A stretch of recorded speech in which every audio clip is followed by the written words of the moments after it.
Like most of the people in his generation, Basquiat idolized Warhol. But Warhol was at a low point in his career when he and Basquiat met.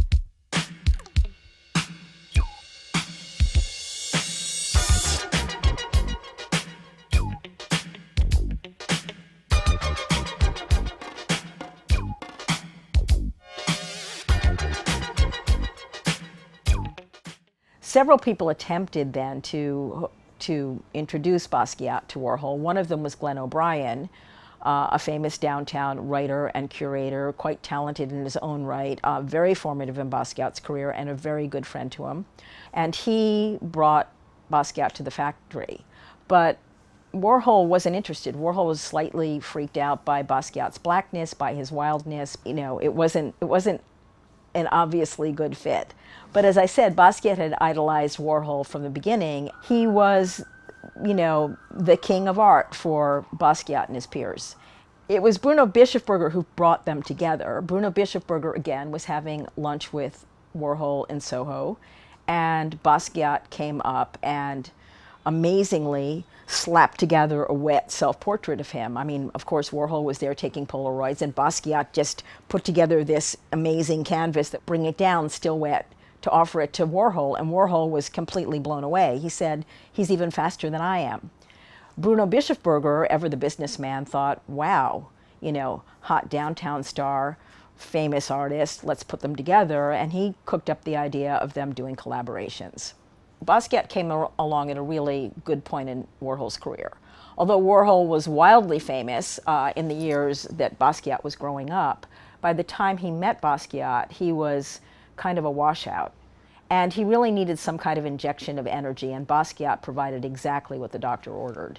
He was this shot of downtown energy, he was exotic, he was, you know, off the chart, subversive, he was full of life, he was a painter, and he got Warhol to paint again. They were really good for each other in the beginning. They were inseparable, they were seen all over town together. The collaborations were huge canvases that combined Warhol's logos with Basquiat's doodles and scribbles.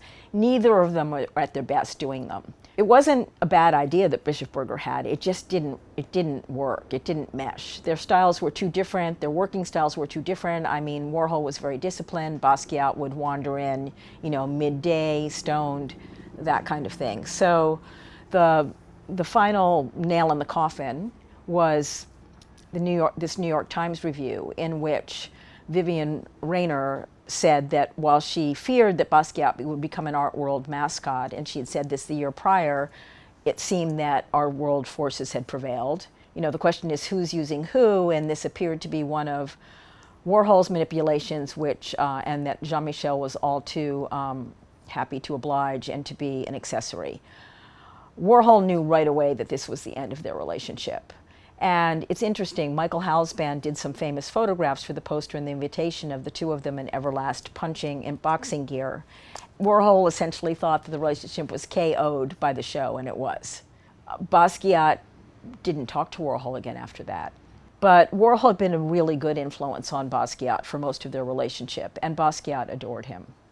And when he turned on Warhol because of this review and the other reviews, he was never quite the same. He did go back to drugs more than ever. And after Warhol's death, he never recovered.